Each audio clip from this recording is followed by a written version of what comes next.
Good morning, everyone, and welcome to our WRPS board meeting of September the 7th, 2022. Now call this meeting to order, and I would entertain a motion to go into open session. Moved by Karen, seconded by Carl. All those in favor, please indicate with your hand. I'd also note that Sandy Shantz sent her regrets to this meeting, so thank you all for being here. We acknowledge the land on which we gather today is the traditional territory of the Haudenosaunee, Anishinaabe, and Neutral people. We acknowledge the enduring presence of the Indigenous people with whom we share this land today, their achievements and their contributions to our community. We offer this acknowledgement as an act of reconciliation between Indigenous and non-Indigenous peoples of Canada. Are there any declarations of pecuniary interest to declare by board members? Seeing none, the next agenda item is the consent agenda. Does anyone have any items in the consent agenda that they would like moved to the regular part of the agenda? Ian? Just a question through you, Chair Redmond, through a question on the neighborhood policing Q2 report. I can go ahead. I just noticed that the one graph that kind of caught my eye was the graph total WRPS citizen generated calls for the quarter has gone up from 21,000 in Q2 2020 to 33, almost 34,000 in Q2 of 2022. So is that a COVID where it was way down, or I just want to get an order? Like, that's a 33% increase in 2 years. Is that just getting back up to normal? I couldn't quite get that historical piece. So that's just the one question I had. Thank you, Chief. Yeah, thank you, Chair Redmond.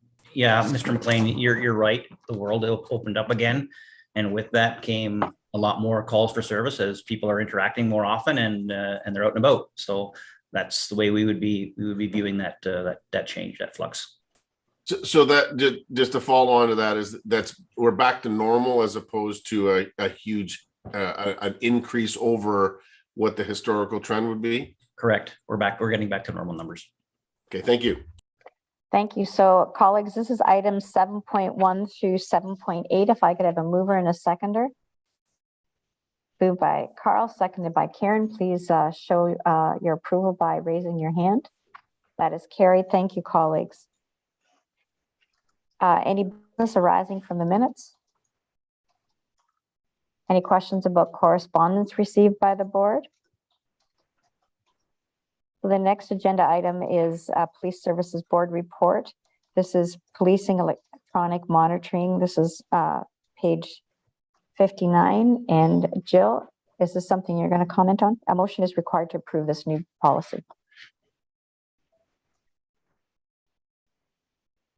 Thank you, Chair Redmond and members of the board.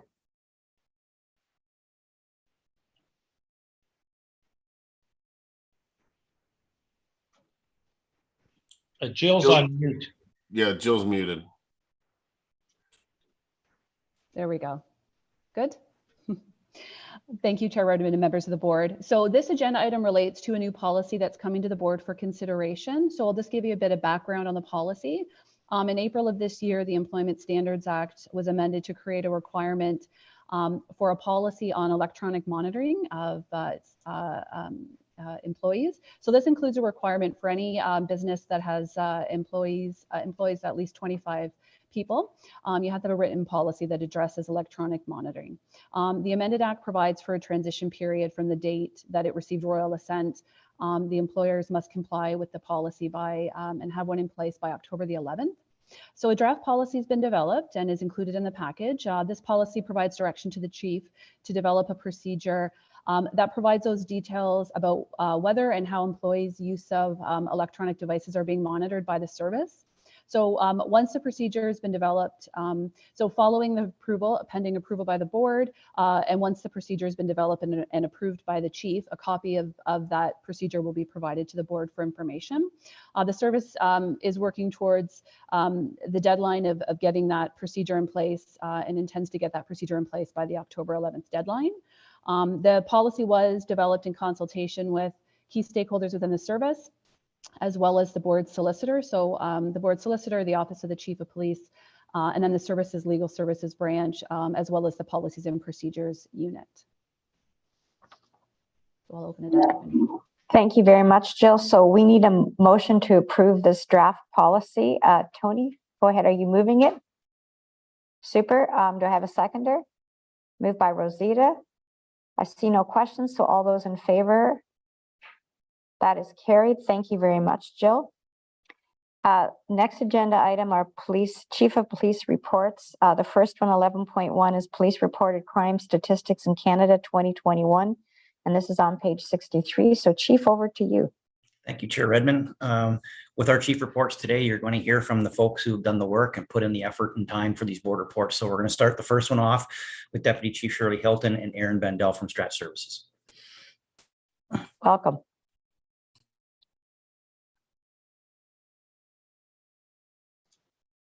Deputy Chief, do you want me to go ahead and start?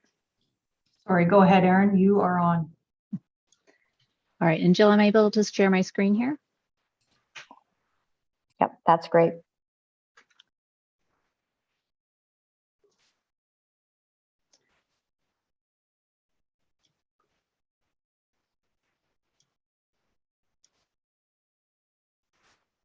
All right, can everybody see that? Not yet. Oh.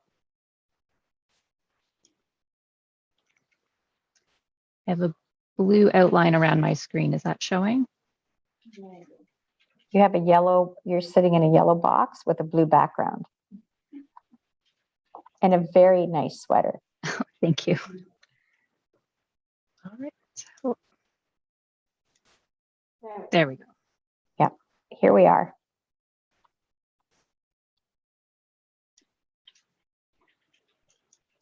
All right, well, thank you very much for having me today. Today, I'll be speaking about the Police Reported Crime Statistics Jurostat report that was released from Statistics Canada on August 2nd.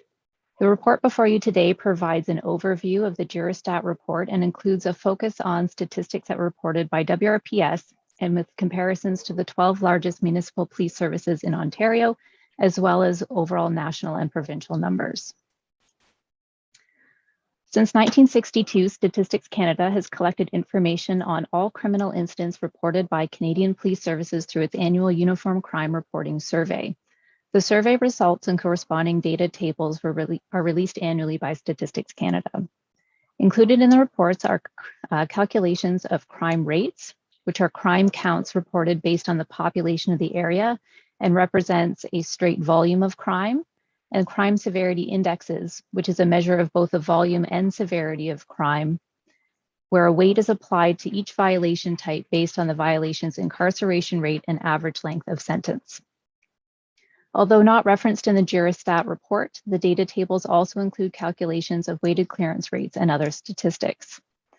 Overall, crime severity index has remained stable at the national level at 73.7, and local, the total crime severity index, violent crime severity index, and non-violent crime severity index are on the rise, while clearance rates are declining. In Waterloo region, the change in crime severity index was driven by an increase in break-and enters and thefts over $5,000 and was partially offset by a low number of homicides in 2021. Unlike other large municipal police services in the province, Waterloo region's crime severity index increased both in 2020 and in 2021. Our index is greater than the median of the 12 largest municipal police services in Ontario, as well as the provincial and national indexes. Crime types included in the Violent Crime Severity Index are violations such as homicides, assaults, sex assaults, robberies, and uttering threats.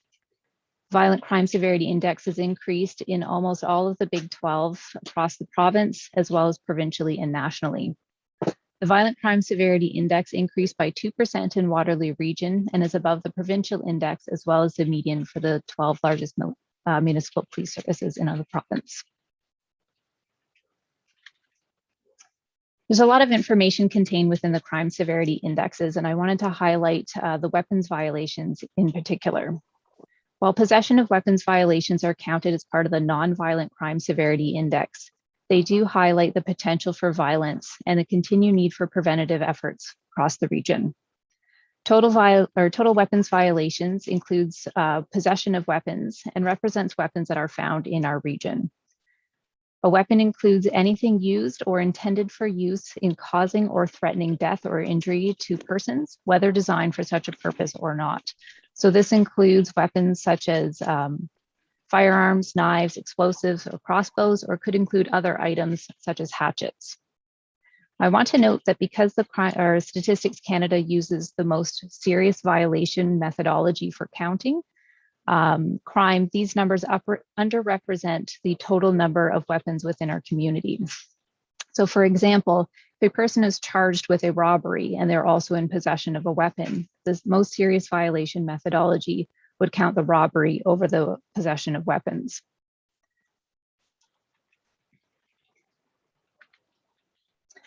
And as mentioned, our clearance rates have been declining in Waterloo region. Clearance rates represent the proportion of criminal incidents solved by police.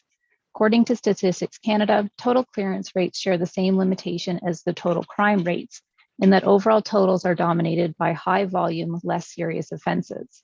So similar to the concept of the crime severity index, the weighted clearance rate applies a statistical weight to more serious crimes. Clearance rates tend to be higher for violent crime and lower for property crime. And the police reported crime statistics report shows that clearance rates are generally declining across Ontario as well as Canada overall. Declining clearance rates are part of a longer-term crime trend in Waterloo region. Over the last decade, WRPS has seen an overall increase in crime severity and a decrease in weighted clearance rates. This chart shows how crime severity clearance rates, violent crimes, crime severity indexes, clearance rates, and violations per officers have changed between 2011 and 2021. Where the arrow is red, it represents a negative trend, and where the arrow is blue, it indicates a positive trend. So as the chart shows, the total crime severity index in Waterloo region has increased 25% over the last decade. Our weighted clearance rates have declined 35%, and our violations per officer have increased by 27%. Locally, violent crime has increased at a much greater pace than the national rate. And while clearance rates are declining across Canada, they're declining at a much faster rate locally than they are nationally. I'm now going to turn it over to Deputy Hilton, who's going to talk about some of the proactive strategies WRPS has in place to address these crime trends. Thanks, Erin, and good morning, Chair Redmond and members of the board. I just wanted to take an opportunity to add some context as it relates to some proactive strategies that we are doing with Waterloo Regional Police Service, and obviously in keeping with the board's strategic business plan. One area highlighted here is the expansion of the authorized complement and the neighborhood policing staffing and workload review. In 2022, the budget, we were approved an additional 35 officers to bring Waterloo Regional Police Service up to the provincial average. And then just recently, through continuous improvement strategies, we are working with an external consultant to conduct a neighborhood policing staffing and workload review. This is to improve the efficiency and effectiveness of the current structure and identify recommendations to address gaps contributing inefficiencies. So looking at the current deployment model and service levels, as well as uncover opportunities that could lead to more efficient and effective frontline patrol service model. We also participate in provincial tables and provincial joint operations, such as we have a member seconded to the Provincial Biker Enforcement Unit, another member who is seconded to the Repeat Offender Parole Enforcement Team, And we also have a sworn member seconded to the provincial Guns and Gangs Joint Forces operation, in addition to one civilian analyst that will be added. We also have a sworn member dedicated to the provincial joint human trafficking team. We have members who sit on the Criminal Intelligence Services of Ontario and other Ontario Association of Chiefs of Police tables as well. When we look at crime suppression strategy, it's important to continually assess how we conduct our business and incorporate efficiencies when and wherever possible. When we speak of crime, some of the things that we do need to consider is the complexities associated with investigating, which contributes to the length of time an investigation takes, and sometimes the number of resources assigned, and whether we are actually receiving full support from witnesses and or victims in providing statements to help advance the investigations. In January of 2022, we did implement a two-pronged approach to crime suppression, to a crime suppression strategy in order to effectively monitor, manage, and ultimately reduce crime rates.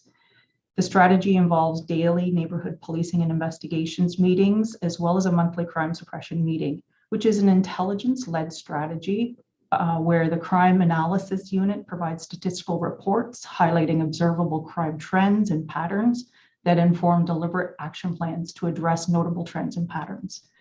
The plans are a collaborative effort between the neighborhood policing, patrol divisions, and our investigative units. I did highlight that we've also added additional spaces in the parking lots of headquarters North and South divisions for members of our community to meet for online purchases such through Kijiji, et cetera, for buy and sell exchanges. This is to minimize the opportunity for person-on-persons robberies. I did want to highlight that in 2020, we did an investigative services review, and in January of 2021, we implemented enhancements to the investigative services division, which contributes to the investigative capacity and agility within that division without adding additional resources. Namely, what we did do is introduce investigative services duty sergeants who provide operational and supervision and major incident management. The introduction of the property and financial crime unit, which is broken into specialized teams that are assigned to investigate specific crimes, the break and enter vehicle theft team, the robbery team, and the organized financial crime team. And then the implementation of an enhanced shooting investigation protocol consisting of cross-functional team deployment immediately following a shooting incident that involves a combined team of general investigations, major crime, and members from our intelligence branch. We are leveraging technology with utilization of automated reports, such as computer-aided dispatch call characteristics that were created to support and streamline case turnover notifications to investigative teams, and the development of business intelligence tools to assist in deploying our frontline resources strategically and assist with the development of crime suppression action plans, as I previously mentioned. And then lastly, I do want to talk about the regional scheduling team and our real-time operations center. It is anticipated that in 2023, we will launch the real-time operations center, which is a regionalized hub used to manage risk by coordinating frontline and investigative resources, leveraging technology to increase situational awareness, and provide actionable intelligence to field operations.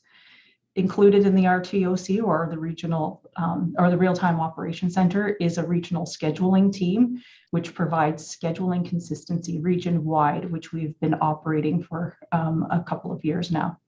And I just really wanted to highlight that in spite of the numbers and what Aaron had presented, there is some proactive work on crime suppression for the Waterloo region. Subject to any questions, that's the end of the presentation. Thank you both very much. Really informative presentation. Colleagues, are there any questions?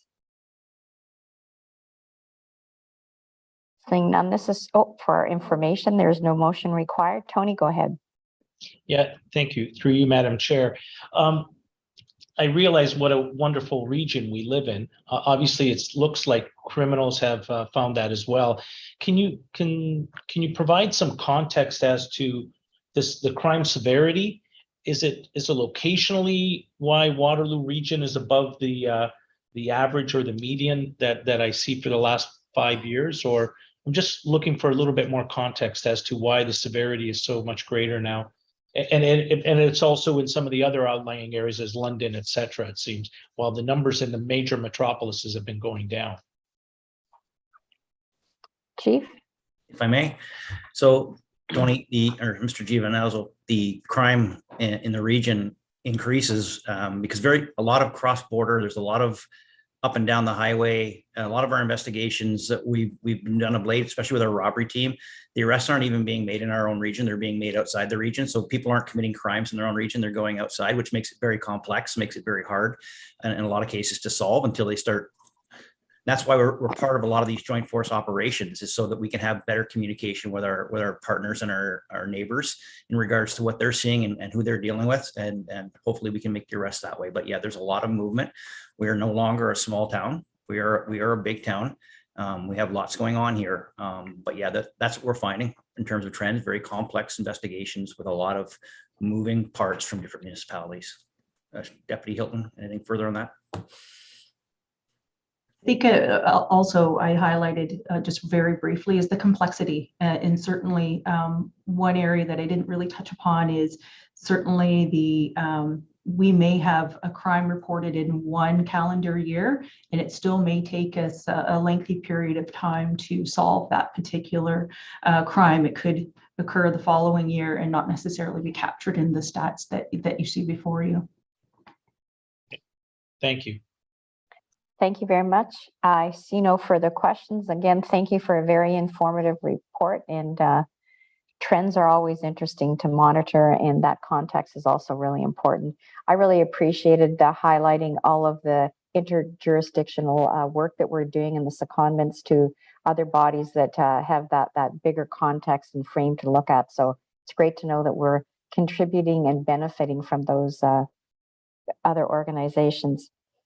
Next agenda item is pre-budget approval for 2023 vehicle procurements. This is on page 73. And Chief, do you want to kick this one off?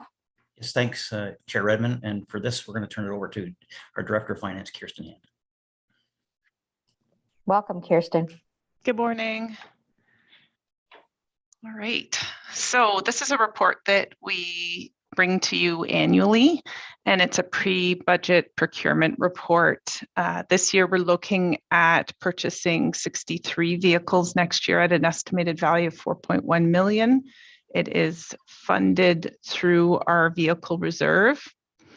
And just to note that it includes 57 vehicles that are due for replacement through an extensive review that we've undertaken in partnership with Regional Fleet. But it also includes 6 additional vehicles that we will be purchasing to support the 35 sworn officer complement addition in the 2022 budget. And these are vehicles that cannot be funded nor purchased through our growth vehicle capital project. We note in the report that the reason that we come before you with this recommendation is that often there is long lead times from when we place an order to when we get the vehicle, and then furthermore to outfit that vehicle for use in our patrol area. And these supply chain shortages have only gotten worse in the more recent years, which is causing delays. So in order to ensure that we don't further delay the delivery, as well as there is a potential that we could get shut out of the 2023 order queue that should open up this fall, we have done this report to request approval to place the orders so that we can receive them and get the vehicles ready for the road for next year. In Appendix A, it outlines just a bit of a summary of the purchases that we are looking to undertake next year. Thank you. Kirsten, thank you very much for this. So this requires a motion by the board. Ian, go ahead. I'll be happy to move the motion. I just wanted to chime in. I hear from those in business that are either selling cars or trying to get them. This is right across the board for all kinds of vehicles, and particularly ones that need to be outfitted. You got to get them first. So, I guess the only question is, I think you just mentioned it. This is normal course. We would have done this closer as part of the budget. Simply, this is so that you have approval to place the order. They're likely not to come until the next budget year anyways. It takes months and months now. But if this is just moving forward for the order process, which if that's what the report indicates, I'm happy to move the motion. Thank you, Ian. Karen, are you willing to second it? And if you have a question, please go ahead. Sure, happy to second. I actually have two questions. One, it never occurs to me to ask. The 57 vehicles that are scheduled for replacement, what happens to those vehicles?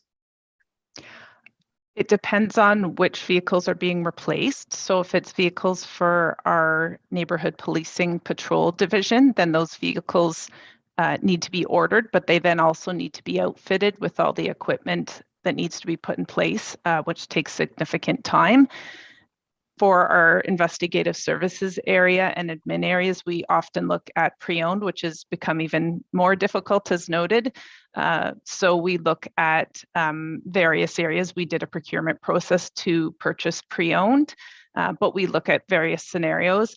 And then the vehicles that they're replacing are sold through a public auction. Okay. And those monies that are received through that process also go into the reserve to help fund the purchase of future vehicles. Yeah, and that's what the piece I was interested in, that I Okay. assumed that the ones, like the vehicles that we were, like those 57 old vehicles, what we were doing with that, because I assumed like we don't just like throw them away, like clearly, I mean, that's trite of me to say that, No, but that there's actually funds that we get back that from the sale that could be used in some places to offset the cost of new vehicles that we are now buying, right? So like we're asking for, 4.1, but we actually have some money somewhere that we're getting from the old vehicles that theoretically offset that cost a little bit. It sounds like it's going to the reserves, but there is, the net here isn't really 4.1 because we are getting something from the ones that vehicles we're getting rid of.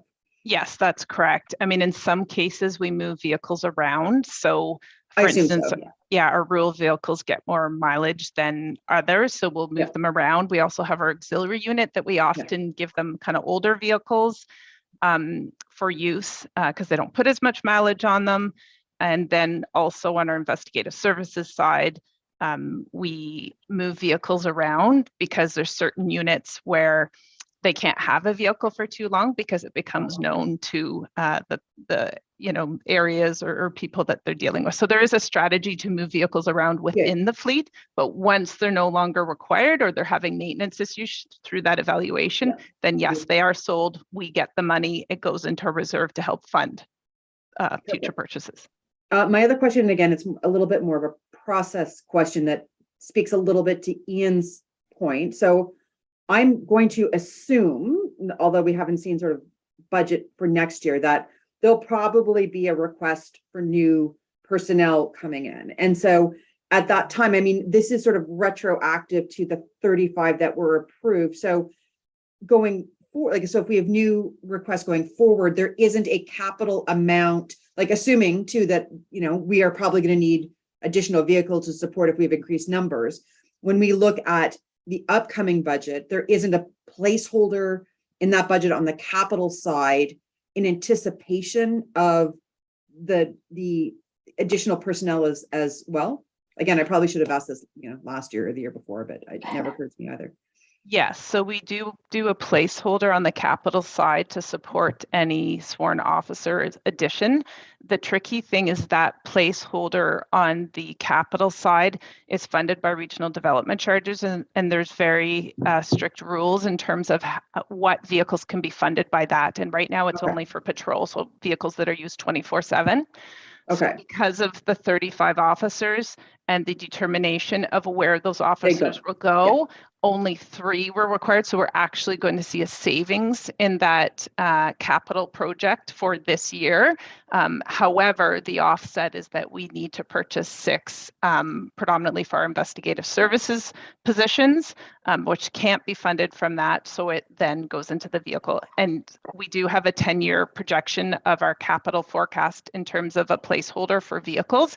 And we're also in progress right now of kind of refining how we look at staffing so that we can improve that process as well. Okay, so I can understand that, because when people are hired, you don't know exactly where people are going to be going in the process. So it sounds like there is a process for that. I'm heartened to hear that. I like the idea of it being refined so that we can, as we look at capital budgets going forward, if we are asking for personnel, then we have a stronger forecasting in terms of what supportive costs may come for that. Because when you read these things, 4.1 seems like a lot of money, but there's offsets and other things that it's not actually as big a number as that, based on what I'm hearing from you today, person. So that's helpful. Thank you. Thank you. So the motion's been moved and seconded. Rosita, go ahead, comment or question? Thank you, Madam Chair. I just want to know, are the prices locked at the 4.1 million? Because we now going to buy a car, you say, yeah, you'll get delivery in 2 years, but the price will change. So I just want to know, is it locked? And also in your next report with the vehicles that we commit to purchase 47 and we only got 21, is there any price change? Are we guaranteed that we will be in the same price, like that we will be overfunded? So for next year, we did, through the budget process that we're working on right now for 2023, we did have to increase the price of our vehicles because we did see increases from the vendors, especially on the pre-owned side, where we're actually in different circumstances looking at that analysis of, pre-owned versus new, et cetera, and weighing those different factors. In terms of the prices for next year, no, they're not locked in. And we've gotten kind of preliminary information where there could be some risks associated with that number. However, similar to this year, we've had to look at further deferrals and other strategies to ensure that we stay within the budget amounts. Thank you. Okay, thank you. Ian, go ahead. Thank you. Through you, Chair Revin, and I guess this is the follow-on, building on Rosita and Karen's question. In making this decision today, we do get to place the order, which does lock in the price for these ones. It's a future, so we do get the price certainty because it's of the purchase of the report that's before us today. Correct? So the pricing will not be known till approximately October. And then at that point, the orders that we lock in are for our patrol division. And we would have the locked in prices at that point. If there's a significant difference between what we've estimated the price to be versus what the price is, then we will utilize other mitigation strategies to ensure that it doesn't become a budget concern. Yeah, so but between now and October, once it's placed, the price is firm. To Rosita's point, for future, our budgeting process, who knows what the prices are going to be for next year, but this does lock in the price and get us in the queue to actually get the cars when we need them, correct? Yes. Yeah, okay. Thank you. Tony, go ahead. Yeah, through you, Madam Chair. I've just got a couple facets of questions. The first one, just for clarity, the 4.114, that is the gross purchase price for the vehicles. It's not netting out the recovery through auctions of the vehicles. Is that correct?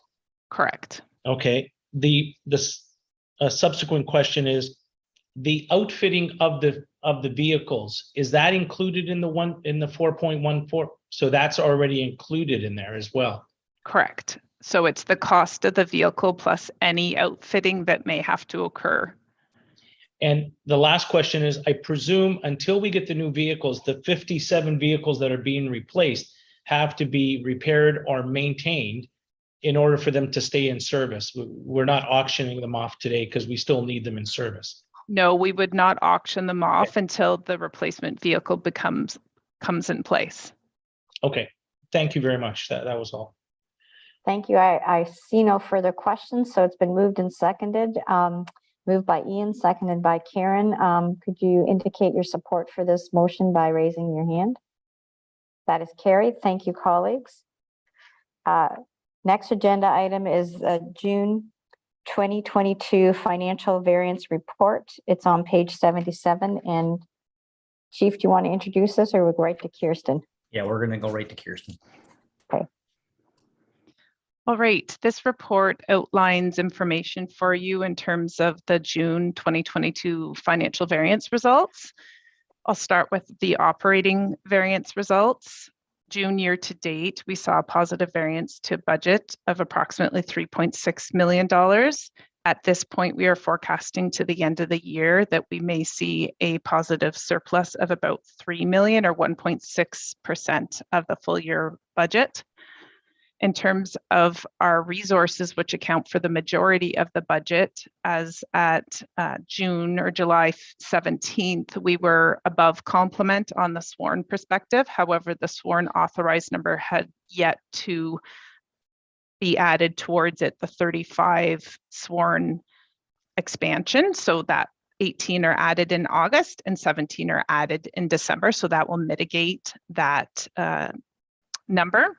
And on the civilian side, we were about 3 under complement. As you'll note in the report, the authorized number between sworn and civilian slightly amended through civilianization of some position, and as well as a planned adjustment on the civilian side for a planned retirement. Overall, salaries and wages were about $3 million under budget.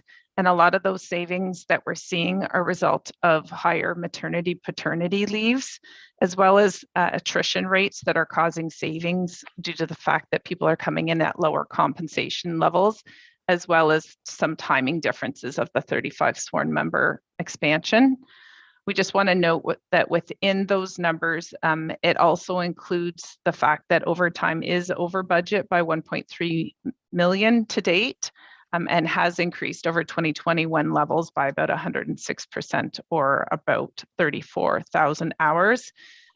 That increase has been seen across all areas. However, the majority of the increases are in the neighborhood policing divisions.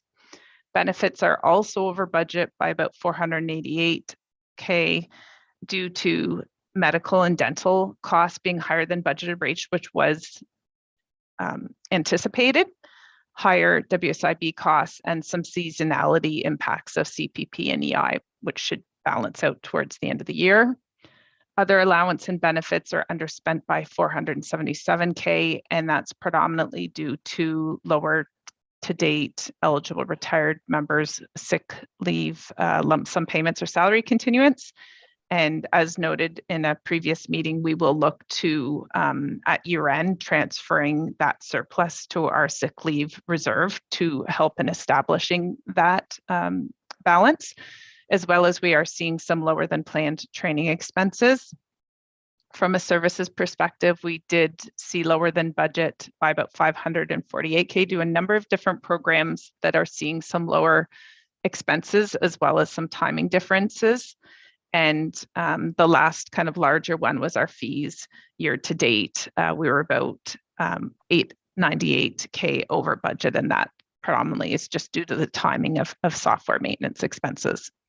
Overall, from a revenue perspective, we were over budget by $1 million or 9%. Paid duty, we continue to see under budget. That impacts both revenue and compensation paid to members to provide that service. We continue to see higher cost recovery from outside agencies for program expenses, and we will see a positive variance at the end of the year in terms of our community and safety policing grant program that came in above original budget estimates. We have some timing differences for our cost recovery from our Pride partners, timing of grants, and some provincial grants and cost recovery that hadn't been anticipated when the budget was created. From a capital perspective, as of June, we spent about 12 million or 22% of the budget. An additional 28.5 million of funds were committed. Approximately 49 million we expect to spend this year, 88% of the budget, with some carry forward to the next year of about 4.7, just due to the timing of some of our projects. But from a positive note, we do expect to see about $1.7 million of savings where we will not require that budget any longer. From a fleet perspective, we replaced about 26 vehicles to date. And I already mentioned from my previous report from our growth vehicle project, we will not need all of the budget in that project. We expect to only need about vehicles for about 3 vehicles. From an information technology and voice radio projects, we are seeing some expenses to date on business intelligence tools, the HRIS project, which is in a procurement phase right now, body-worn video and car video pilots, and next generation 911 and disaster recovery. We just completed a request for proposal for the automated asset and evidence solution, which will be, its first installation will be at our new central division. Now, we did see that RFP come in a bit over budget by about 175K. However, we have another capital project that related to evidence management facility upgrades, which was to improve the way that we handle evidence. So we were looking to move monies from that capital project over here to fund the shortfall. And our P25 voice radio system continues to be in progress, estimated to be completed this year, and the old system has been decommissioned. From a facilities perspective, some of the major items is the window replacement for North Division is complete. They are working on window deficiencies, and then the entire project should be completed. Central Division is still in progress and anticipated to be completed in December of this year. Phase 2, the parking expansion project, which was budgeted for this year, will be carried forward into next year, pending the outcome of the communication center location review, which we should have information for that within the next couple months. Electric vehicle charging stations, we continue to complete the design and plan for stations which could be utilized by both public and employees at our other divisions in the future. And we're also looking at infrastructure required for electric vehicles in our fleet as well.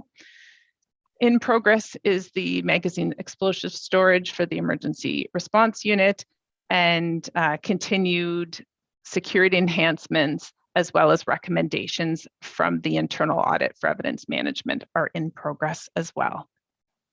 Thank you. Thank you for a very complete and comprehensive report. This is for information, colleagues. Karen, go ahead. Thank you, Chair. My question is on the line item relating to the body worn and in-car video, where it looks like, so this is to June 15th. I believe the pilot is going to October-ish, and there's still about 320,000 in the budget remaining. Is that because we're under budget on the project, or it's back end loaded? It just seems like a big amount of money still left to spend. Yes, so at this point for that project, the budget this year was 391. At this point, they're expecting to spend around 100K. So unspent, not yet committed, is 291K, and pending the decision later this year about that project as to whether what further funds will be required. Okay, so this was the funding specifically put aside for the pilot? Yes. Okay, so it's under budget right now. Okay, thank you. Correct. Yeah. Thank you. So Kirsten, as always, thank you for your thoroughness. And I did take note that there was a question previously asked on this one. So people are clearly reading ahead and embracing all the information you're providing us with. So thank you very much for this. Colleagues, I see no further questions. The next agenda item is WRPS Intelligence Notes 2022 Q2 report. This is on page 90. And Chief, do you want to kick this one off? Sure. Thank you, Chair Redmond. And for this, the work and the report is going to be reported on by Amanda Williams of Strat Services. Welcome, Amanda. Hello. I can't seem to start my video. Jill, I don't know if that's something you can fix for me. Smarter people in the room than me will try. We're sharing your screen. Oh, and there you are. Hello. Well, then it's perfect. Perfect. Thank you very much. Thank you, Chief. Good morning, Chair, members of the board.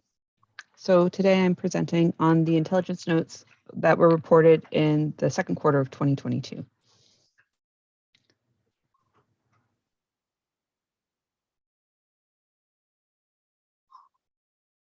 Sorry, I'm just having trouble forwarding my slides here.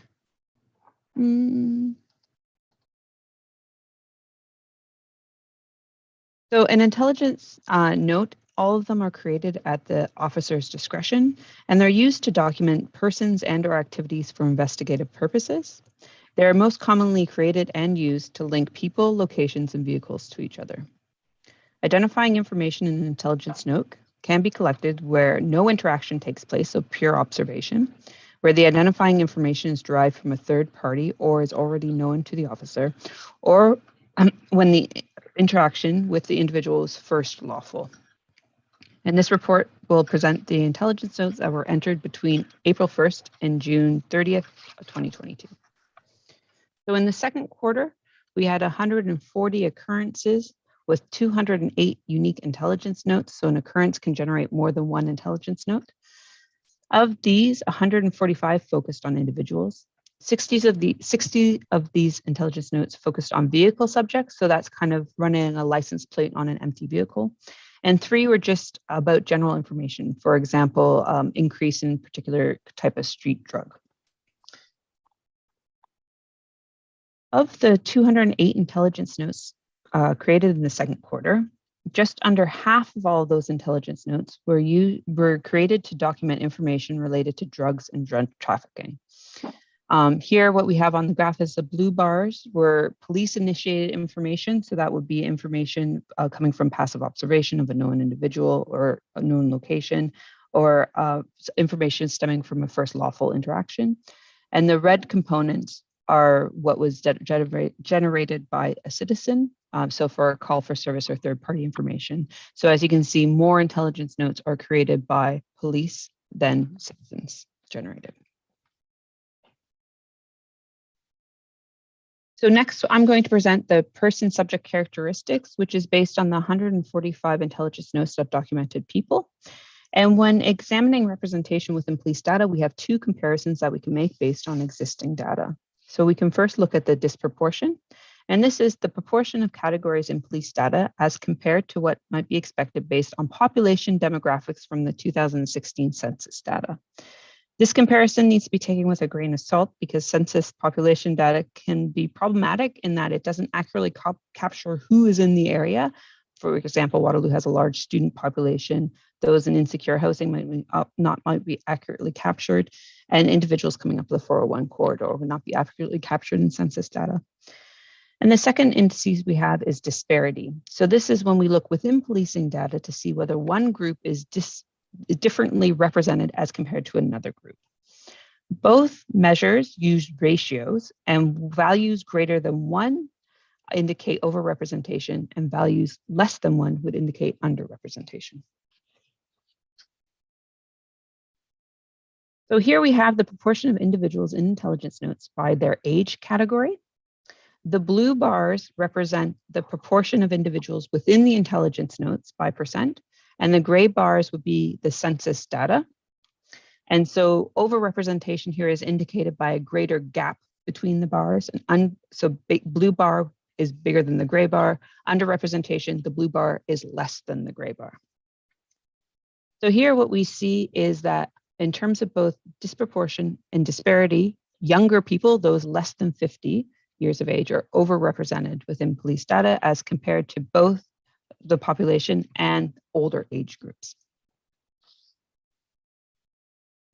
Next, we have perceived gender. Again, blue bars is a proportion of intelligence notes by gender, and the gray bar is what would be expected based on the census population. And we see that males are overrepresented in terms of both disproportion and disparity. And next, we have perceived race.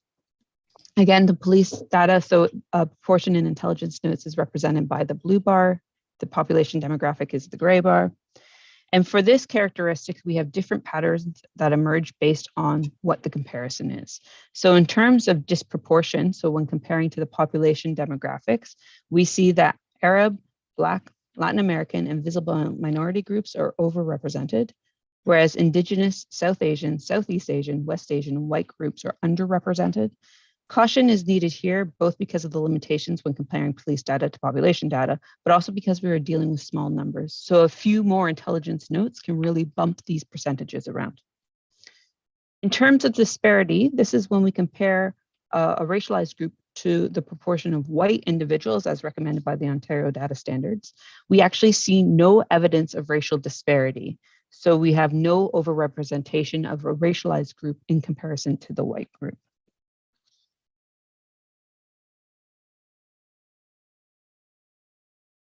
So one reason why we might start to look at representation within intelligence notes is the reason why that intelligence note was created. So here we have the rationale of the reason for the intelligence note mapped against perceived race. And for all racialized groups, intelligence notes were most frequently created for the purposes of documenting information related to drugs and drug trafficking. The second most frequently used rationale differed by racialized group. And for whites, the second most frequently stated reason for creating an intelligence note was related to break and enters, theft, and robbery. But for the Black racialized group, the second most frequently stated reason for creating an intelligence note was related to human trafficking.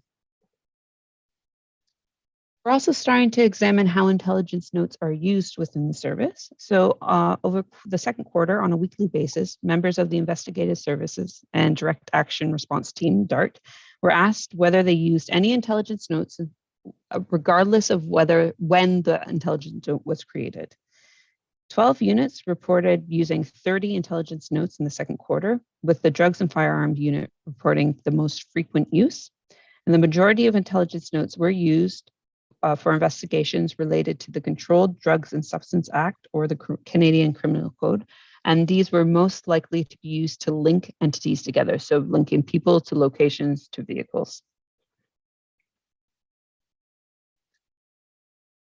The race-based data collection strategy is working towards improving our data collection and analysis practices with two goals in mind for intelligence notes.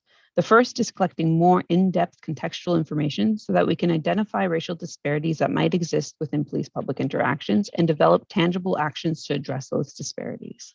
And the second is to better document how and where intelligence notes are used for investigative purpose, including documenting tangible outcomes. And so we look forward to reporting back on that work in the future.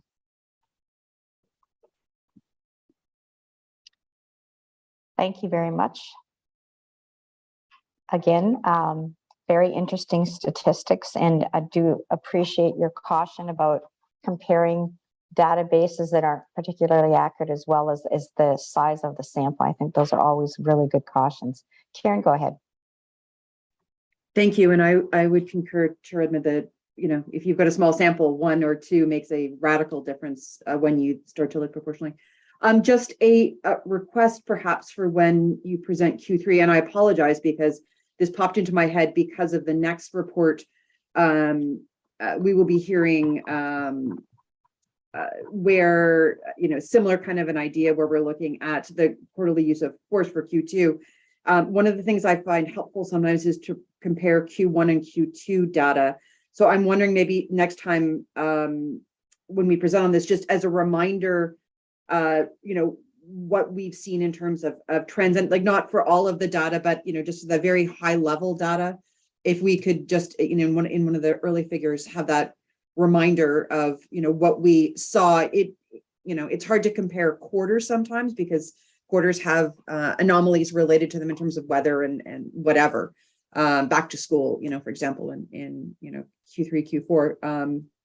But that would just be just a request. It would be helpful helpful to see. And heads up to the folks that are going to be presenting on quarterly use of force stuff. I also have data information questions that, in terms of how it shows related to that as well. Thank you.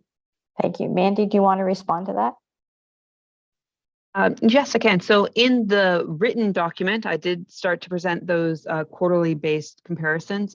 Next time I'll include it in the slide deck. Yeah, I saw it on one of the charts and I was looking at that and one of the charts showed that, but it would be like, even just comparing just the overall number, and then how it, in terms of incidents, and then the notes themselves, just, it's helpful because I just forget. And so seeing it, I'm a visual learner, so seeing it visually in a chart is super helpful. So I thank you for that. Thank you very much. I see no further questions. This is for information. So again, thank you for this continuing tracking of something that's very important. The next agenda item is quarterly use of force statistical report, as already previewed by Karen Schnarr. And Chief, do you want to kick this one off? Thank you, Chair Redmond. And for this presentation, it will be Inspector Jason Boucher of our training branch. Jason. Welcome, Jason. Chief. Can you hear me? Okay, great. Good morning, Chair Redmond, and good morning, members of the board. Jill, if you could share my presentation, please, and again, with great thanks for your assistance in the technical aspects of this. We seem to be having issues, but just hang in for a minute.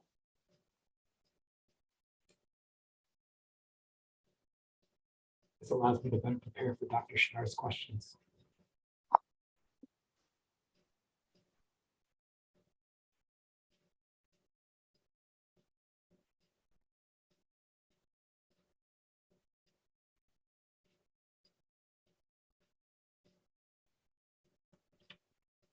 Colleagues, again, this report is for information.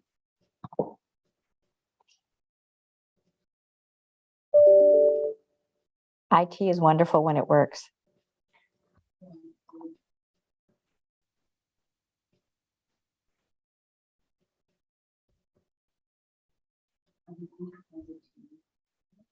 So, Jason, were you quietly offering to answer Karen Schnarr's question as we get your presentation up? Yeah, Dr. Schnarr, if you want to pose the question ahead of my Yeah, presentation. sure, because it's a bit of a technical question's not the right word, but if I was just looking at the overall summary of the 2022 figures, and I was looking at like first quarter to second quarter, and there's, as you know, like there's a fairly high increase, about 10,000 more. And so my question was, if one were to look back to 2021, is it a normal bump to see an increase from Q1 to Q2? For example, like Q1, is it because it's winter and so people aren't out as much and doing things? So is it normal to see a leap from Q1 to Q2? Because I don't have that in the past years, so I just can't see whether or not it's following a pattern for what we normally see. Or is that like, oh my gosh, that's a big jump and it's something that we need to really pay attention to? Chief, did you want me to address this? Yeah. Yes, please, Jason. Okay. Yeah, Dr. Schnarr, I think I don't have all of the previous years in front of me, but I can tell you, having looked at the data over the last several years, that the bump between Q1 and Q2 is not surprising. And much of it is weather driven. People tend to, I think, reside inside their homes more in winter. And then as they come out, as the weather warms, we're going to see more calls for service. I assume that was the case. So I wanted just to clarify that. See, that wasn't bad at all, Jason. That was an easy question. I appreciate that. More difficult ones to come, though.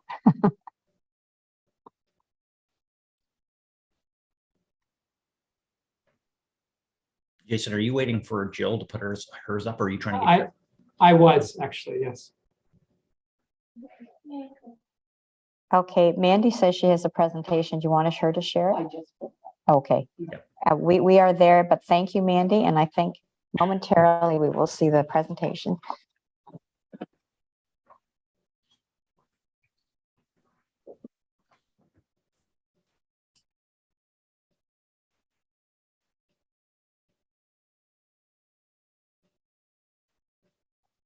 All right, great. That's So Fantastic, Jason, Jill. whenever Thanks, you're Jill. ready. Okay, if you could move to slide 2, please, for me, Jill.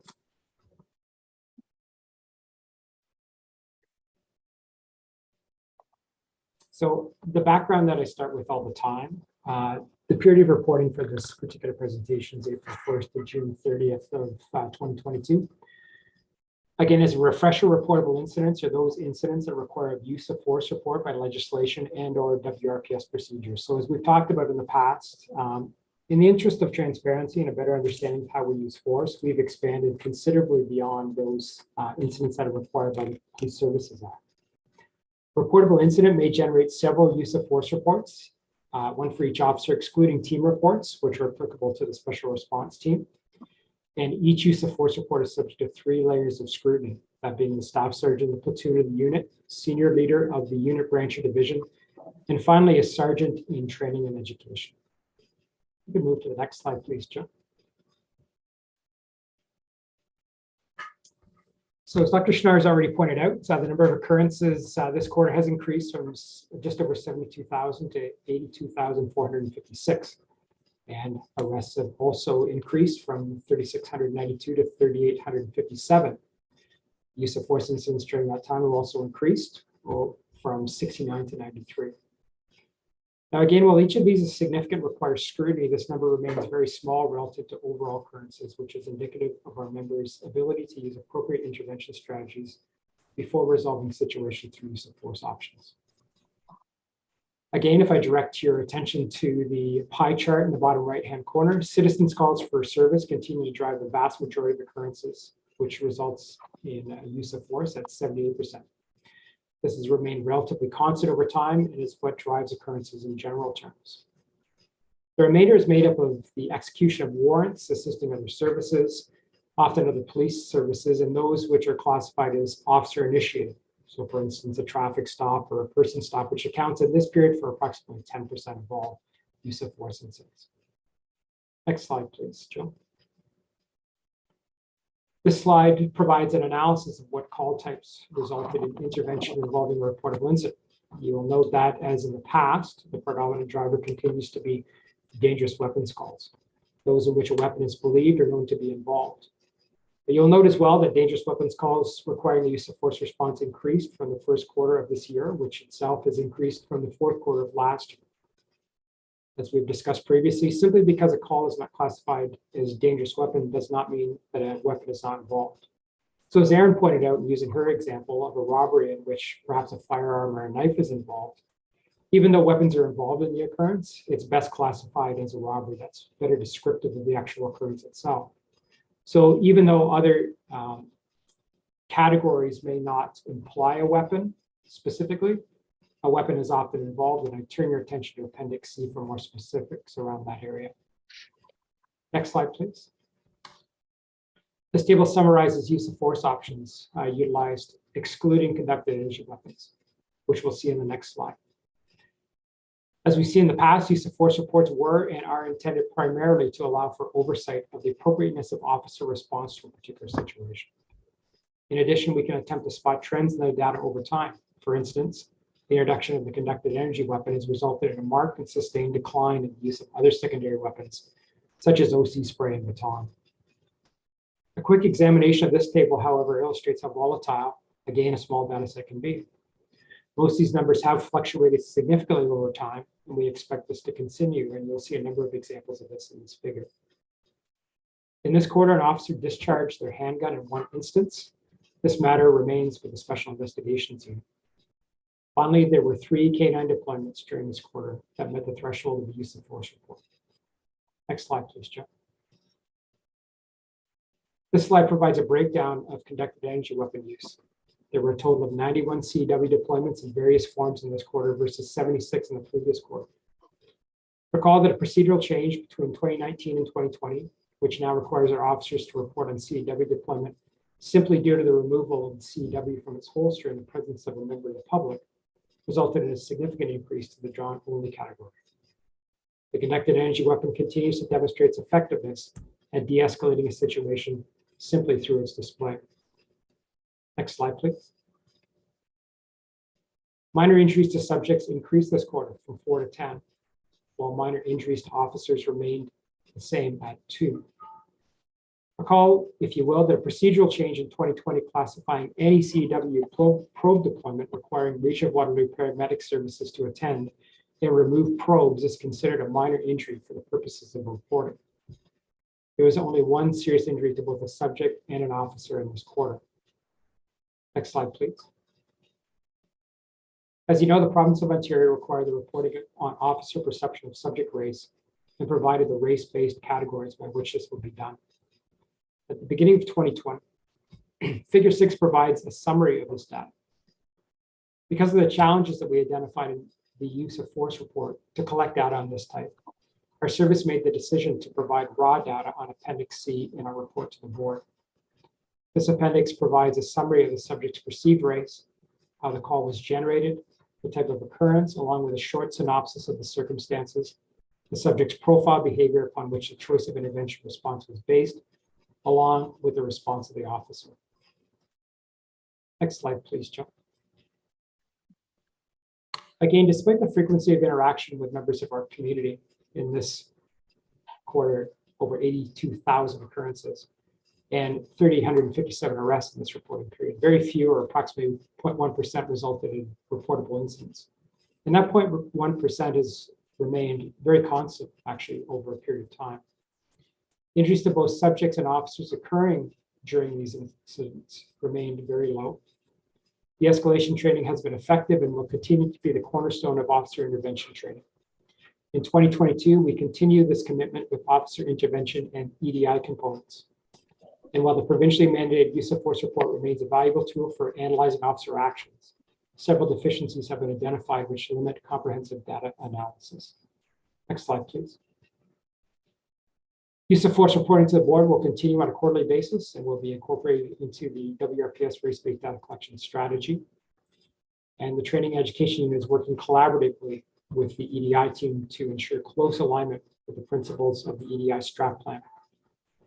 We've completed implicit bias awareness and indigenous awareness training, anti-racism with emphasis on Black, anti-Black racism training has been completed. And currently, as part of in-service training, we're delivering cultural awareness training. And we have plans to continue this into 2023 and beyond. And with that, I open it up to questions. Thank you very much. And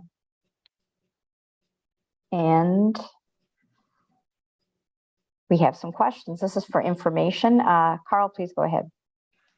Thank you, Chair Redmond. Thanks for the presentation, Jason. And it's more of a comment, I guess, or a suggestion. I took the de-escalation training with board members some time ago. And I think since then, of course, we've had new board members. I would recommend and suggest that, you know, the board, and I think this was in the game plan to do it. I would suggest that the board members all take the de-escalation training, because it really opens your eyes as to what can perhaps happen in a split second. And I think it's an excellent program. Thank you. Thank you. Karen. I concur with Councillor Kiefer. We had that, I'm a university professor. They offer through the special constables here a similar de-escalation seminar, and it was outstanding. Some of the ideas and feedback they provided.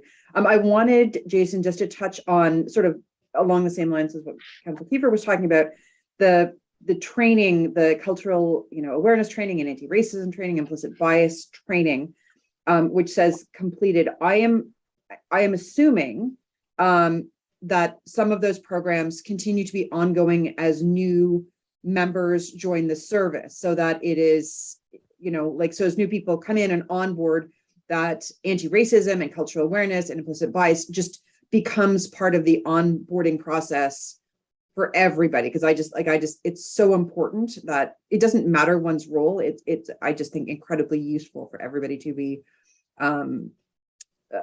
just made aware of all of these pieces, because I learned so much when I did it myself.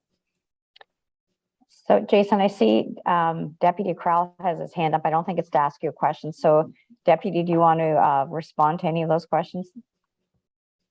Thank you, Chair Redmond. Yeah, just just to confirm that we're ready, willing, and prepared to provide that orientation to the board.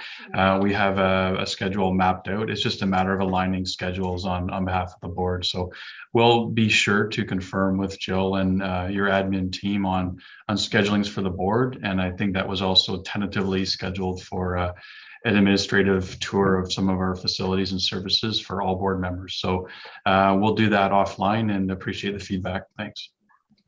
Jason, did you want to add anything? Yeah, Dr. Schnarr.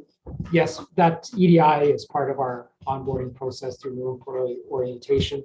I can tell you after I leave this meeting, I'm going to be speaking to our pre-OPC recruits around community trust, EDI, and those aspects to embed that into the culture even before they go down to the police college. It's incorporated into our leadership training through some of the Franklin Covey work that we do. We are talking about mid-leader training coming up for the fall and having the EDI portion of that. It is ongoing. We don't want it to be just a standalone check the box and it's done. It has to be something that we incorporate into virtually all of which we do. So, point well taken. Thank you. Thank you. Ian?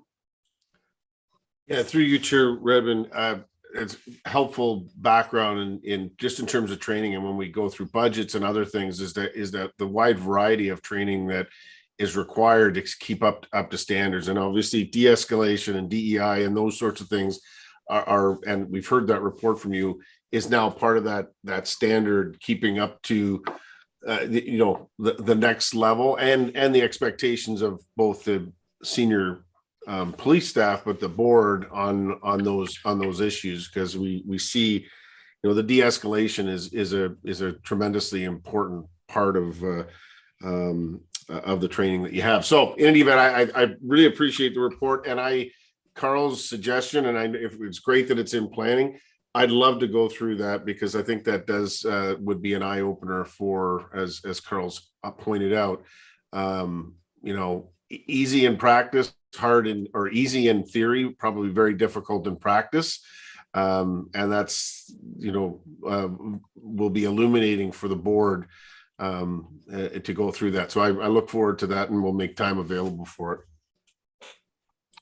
I can just add, we have had a lot of conversations around constant continual improvement with education and training, and being more efficient, putting things in the hands of the officers while they're in their car, so that they're getting something all the time, whether it be a snippet or something like that. So those conversations are ongoing. And then Geraldine Stafford, who's now in chair as our manager of equity, diversity, inclusion, is doing an amazing job getting out to the divisions and listening to the officers. And she's got some great ideas as well that we've been talking about in terms of moving that forward as well. So. Thank you very much. I see no further comments. This is for information and ongoing attention, and totally supported by the board, obviously. The next agenda item, 11.6, is Waterloo Regional Police Services 2022 Q2 Impact Update. This is page 136. And Chief, do you want to kick this one off? Sure. Normally I would be doing this one with Amanda, but it'll be Amanda Franceschini and Staff Superintendent Eugene Fenton today. Welcome. Good morning, Chair Redmond, members of the board. This is our quarterly reports on our impact program, and I think you'll be pleasantly surprised by some positive trends that we're seeing in this report. I made us pull together a thorough report and a brief presentation to highlight those for you. Thank you. Thank you. Welcome, Amanda. Thank you. I'll share my screen.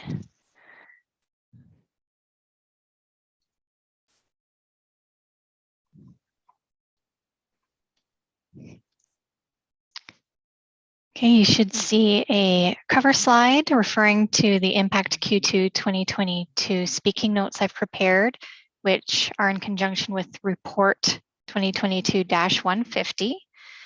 So I'm happy to provide some highlights of the Impact team. It's a good example of one of our partnerships and an example of one of our methods of alternative service delivery. Every quarterly report highlights the volume that the Impact team is dispatched to, which is reflective of some of the demand.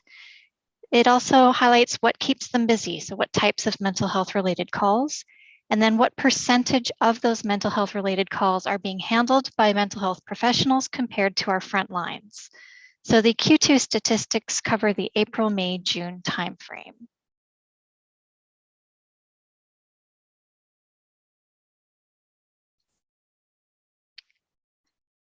These highlights represent the volume.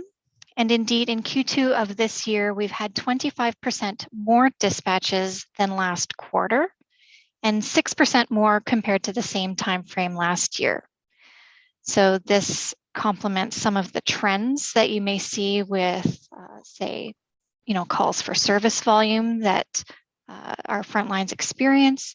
But in particular, you can see that the impact team was dispatched 389 times across April, May, June of this year.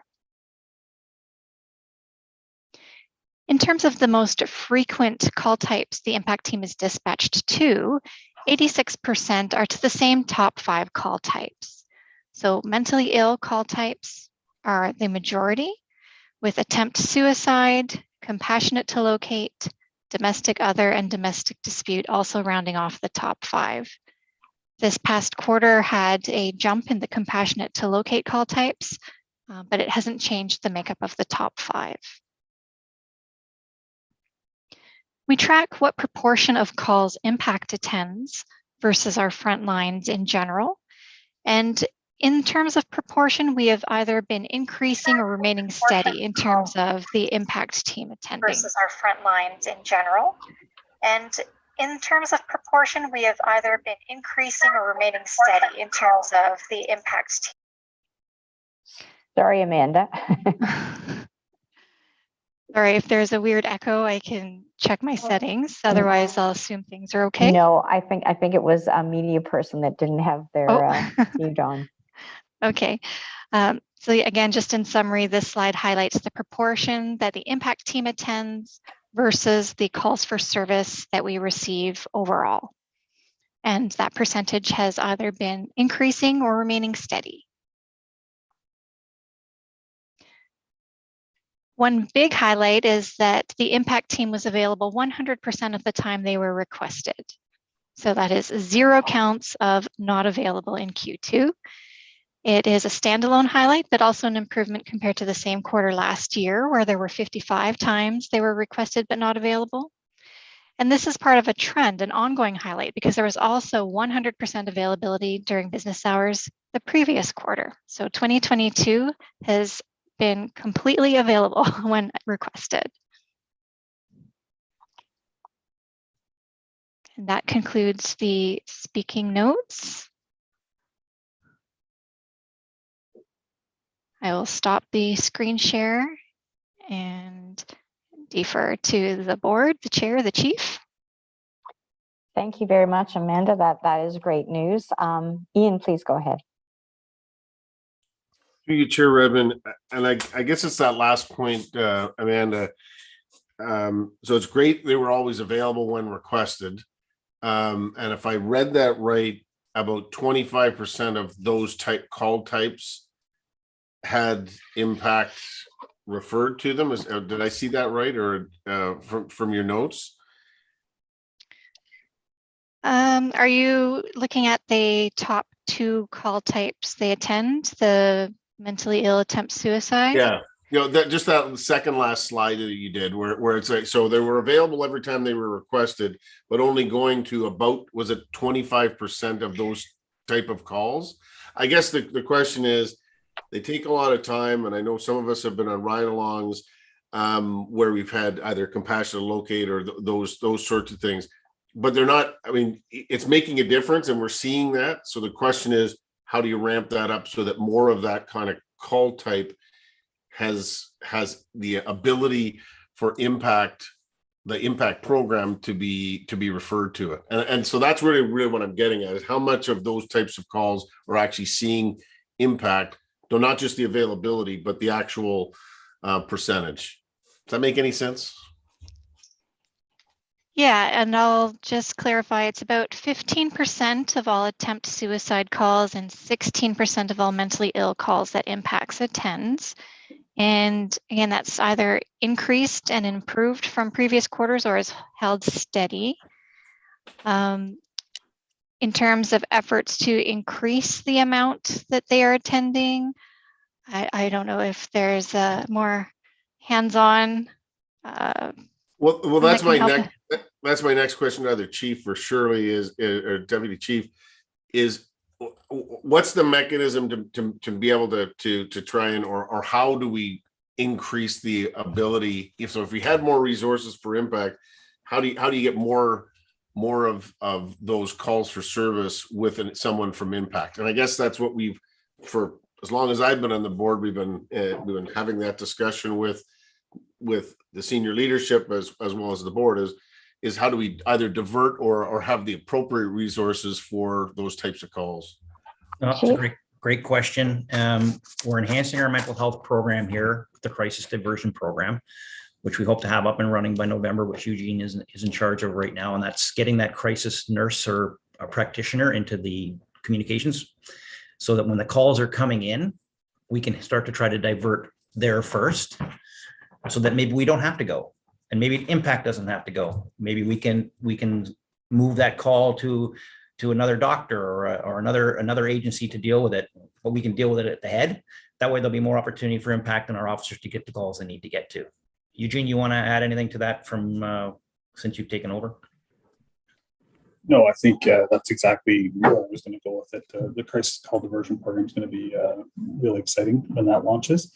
And then just from there, there's a lot of criteria or considerations too. I mean, some of those calls that impact's not going to would simply just be ineligible based on level of violence or unsafe conditions. There's a lot of different things that get considered. And also sometimes officers get to know the hours that the impact workers are available. So they're simply not requesting them at 2 a.m. So we're not getting any non-requested stats or not available stats at 2 a.m. But ultimately, we are seeing the trending in the right direction. And I think the officers are seeing the positive impact that this team is having. Ian, Thank anything you. further? Yeah, thank you. That's very helpful. I think the two pieces are, if you know that the service isn't available, if you're not requesting it, number one, and then the other part, which is where the rubber hits the road, is when it is appropriate, when is safety of either the officer or people involved, and that's a pretty complex question, and we continue to discuss that. So very helpful report. Appreciate it. Karen, go ahead. Thank you. And this builds on what Ian was talking about. And I think the 25%, what I took, Ian, is that it's 20%, the responses, the dispatch is 25% higher than it was in Q1 and still 100% response to that, and higher than, this time last year as well, which is, I completely agree. This is a really good news story. And I think, we know as a board, when we, ask for funding, often the question we get is, what are you doing to divert some of these calls? What are you doing to work with your partners? And I think this is, as Amanda presented, a really great positive example of that work starting and taking place and slowly, and as the chief said, safely ramping up, because not every call, as Staff Superintendent Finn was talking about, you can't do this for every call. There are some calls that,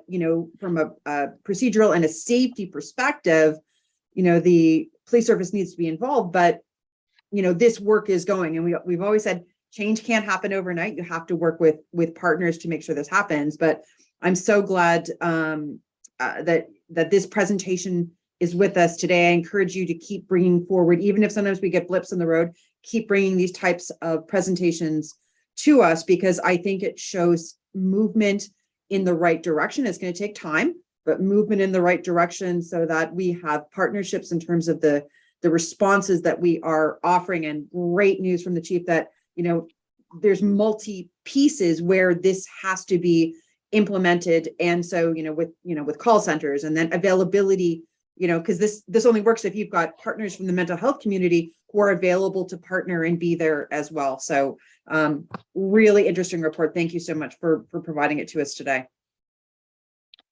Thank you. And this is for information. Amanda, is there anything you want to add to the conversation? Well, thank you for your questions. Happy to present the statistics and continue to track trends. And with the crisis call diversion program, we've got a number of metrics that are in place for those future reporting needs. That's good to hear. Thank you very much. Again, colleagues, this is for information. Next agenda item is the monthly chief of police report. This is verbal, so chief, over to you. Thanks, Chair Redmond. And before I start, I'd just like to thank all of our subject matter experts today who presented. I think you can see the talent in the room and the work that's being done. And I hope these reports are informative and actionable, and that you appreciate the work that our teams are doing. So thanks to everyone who presented today. You guys were awesome, as always. Now for the chief's report. So it's been a busy summer. We've been welcomed back in the community with open arms, and we've been invited to so many different events, and we continue to go to events going right into the end of October. So we're very thankful for that and the community support that we're receiving. At the end of August, our Yippee program concluded. We graduated 12 students, and each of them had an opportunity to go to the podium and thank those who were involved for the experience that was provided. And on a high note, several of them indicated that the experience had changed their view of policing and their career aspirations. A lot of them were saying they want to become police officers now. And one who attended, who is supposed to start Conestoga College this year in interior design, has decided to change her faculty and has moved on to Police Foundation. So that was pretty cool to hear that. You've heard about our backpack challenge. It was the most successful year to date. It was even captured by the Toronto Star, picked up on it as well. We had 3,300 backpacks and thousands of lunch bags and school supplies to offer to the kids and youth in our community. We gathered over $10,000 in cash and gift cards, which were donated. And just to be in the safety village on the first day of pickup, when the 500 children arrived, to watch them go up and down the tables looking for their favorite backpack, whether it be a pop one or a Barbie or blue or black or whatever it was they were looking for, and then to find it and just to watch their faces and the expressions was very, very satisfying. We just can't thank the community enough for their generosity. We have an amazing community here in Waterloo, and they're always there for us and they're always supporting us. We thank you very much. Last Friday, we had the badging ceremony, and thank you to Chair Redmond and the board members who were there. It means a lot to those officers to see you in attendance, and we truly appreciate the support that you're providing the service and the financial backing that you're providing to the service in order to get those professionals out into the field looking after our community. So it was a great day in Wellesley. It was hot, but we managed. We're going to talk a lot about Safe Semester over the next couple of weeks. It ramped up for us in the second week of August. We have a significant operational plan in place to ensure the safety of everyone involved. We've had a social media campaign out there to offer educational and safety messaging throughout the month. The thing that we're asking the students is, if you've come here, you're visitors in our community, I'm sure you wouldn't want to see the activity that you've been providing the last couple of days in your own home neighborhood. So we just ask you to be respectful of our neighborhoods and our communities and tone it down.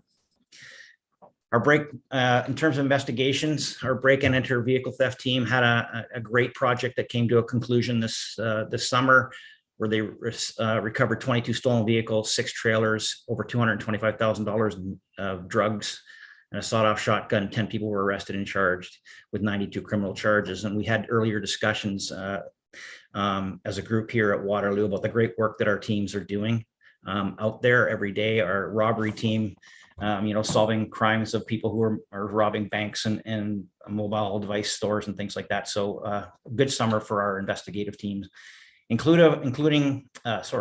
moving on to road safety. Unfortunately, our impaired driving charges are up by 39% from last year at this time. It's unfortunate people still aren't getting the message to stop drinking and driving or using dope and driving. So our speeding charges are down by 5%. Our dangerous driving charges are down by 24%. Seatbelts are down by 26%. So there are some positive trends that are taking place. And now I want to highlight our members. We've had some officers do some great things this summer. You've heard the name Nolan Diamante a few times over the year in regards to some of the things he's doing, but he took a very serious domestic dispute occurrence where a mother had her 8-month-old child and needed to get protection. Nolan went above and beyond what is expected of him. He made sure that there was a sufficient amount of items for the mother and the daughter when they left. He put a safety plan in place. He went into his own wallet and pulled out $130 of his own money and gave it to the mother to support her. and her child as they left our area to a safer location. So good on Nolan for that. Back in August, we had a male who was on the on the ramp at Hesper Road and the Highway 401 who was going to attempt suicide. Constables McKenna and Cowell from South Division arrived very quickly. They were able to engage, and they were able to pull the male over back onto the right side of the bridge and save that man's life and got him some treatment for mental health. And then just recently, at the end of August, Constable Leclerc from Central Division took a break and enter report at one of our local hotels. And as a result of that, it was a 30-year-old single mother of two who had just recently immigrated to Canada a month prior from Ethiopia. And all her belongings had been stolen. She lost about $700 in cash and gift cards. Again, like Nolan, Constable Leclerc went into her own wallet, got $150 worth of gift cards and several small children's toys for the family. And as of yesterday, we were able to get the family some school supplies, backpacks, lunch bags, and other school supplies, which is fantastic. This is the stuff that doesn't get reported in the media, but this is the stuff that you need to know. And finally, I'd like to start bring forward two very important members of our senior leadership team who have just been recently done some great things as well. So Miss Sherry Greeno, we all know, our Director of Public Information, yesterday learned that she's finally got her first children's novel published. It's called Mismatched Martha, and anybody who wants it, we will get you the link so that you can purchase it for your family. Good on Sherry. And then Miss Geraldine Stafford, who you all just met recently, has just been named one of the top 100 Black women in Canada to watch. We have some significant talent here at Waterloo, and we can't be happier. So congratulations to Geraldine, Sherry, and all the others. That's my report. That's a great report. And Chief, I just really want to add my support of that first person narrative and those individual acts of bravery, generosity, professionalism that helps animate the statistics that are very much the truck and trade of what we deal with as an oversight board. Ian, did you want to comment? Yeah, through you, Chair Redmond, comment and a question. Thank you for that. And I do like the first person narrative. And so some of those are very helpful and great stories. Sorry not to be at the badging ceremony. I was more pleased that there wasn't a lot of police presence on the Trans-Canada Highway as I was coming back, but I certainly enjoyed the previous badging ceremony and look forward to future ones. One question, Oktoberfest is back, and that's great for our community. Just any quick thoughts? It's a little different this year, running on some weekends. And I know the service is a big partner and has a role to play in that. Just any thoughts on how Oktoberfest is going to come off the page this year and the activities that the service is going to play a part in? So as we're seeing with the homecoming celebrations, we're expecting it to go back to a normal situation. So like we would do every other year, we do have a Superintendent Tom Bursey has a comprehensive operational plan in place for Oktoberfest again this year. And you will see us out there. The ride programs will be in place, things like that. This will be full on like we have been since 2018, 2019. Thank you. Tony. Through you, Madam Chair, more of a comment. I love the numbers just as much as anybody else and the statistics and the trend lines. But for me, I try to keep in mind that at the end of the day, we're providing a service to human beings. And numbers are great. And I just want to commend the service because when I look at the data and the reports that were presented, I see some of the fine work and some of the evolution of the police services in this region and all your hard work over the last couple of years. It's very evident in these reports, and I look forward to seeing some continued successes as we deal with these complex issues within our community. So I hear the numbers, but I just want you to know I look beyond the numbers. I appreciate Chief Goodman's context of narrative of the human side of other things going on within the service. So thank you to yourself and to the rest of the service. Thank you very much. And if I could just do a little footnote, and you're right, Rosita C., Carl Kiefer and I were all there representing the board at the badging ceremony. And we welcomed 14 new recruits. And one of the reflections that was made by a spokesperson of those representing those recruits was how well prepared they were and how set up for success they were. Even though it was a really difficult process, they felt very embraced by the Waterloo Regional family, and we're very proud to become members in uniform. And I believe there were 2 or 3 recruits that were part of the badging process was a family member. So we're looking at multiple generations of people who are becoming professionals, but policing is really a lifestyle choice as much as it is a profession. So it was, despite the heat, and I'm so glad that I wasn't one of the senior leadership team that were in full uniform. It was an amazingly inspirational thing to see. And I would agree with Ian that they're always wonderful. So thank you, Chief, for that. And under new business, we have a footnote, and she's probably going to be very chagrined, but this is Jill Eggleton's, our Executive Administrative Assistant's last meeting.